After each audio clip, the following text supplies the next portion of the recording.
Hey guys, and welcome back to this channel. In this video, I'll be showing you guys how you can create a Christmas Santa hat on Dress to Impress. So first you'll need to get out of VIP. I don't think you need it. No, you don't need it. And you're gonna get this hat over here, and then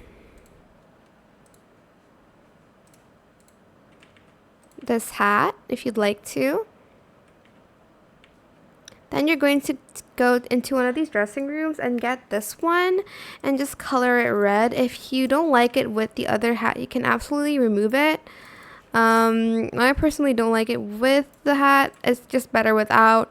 I know the white is a little bit, well, there's like more white than the red, but it does make an okay looking Santa hat. I don't really know how to upgrade it other than this, so let me know in the comment section down below how you would create the Santa hat.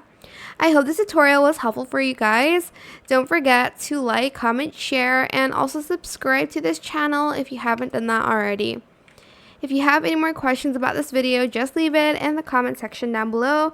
Try my best to answer them all for you guys, and if you found this video helpful, please click the thanks button as well. That is it for this video. Thank you so much for watching. Bye!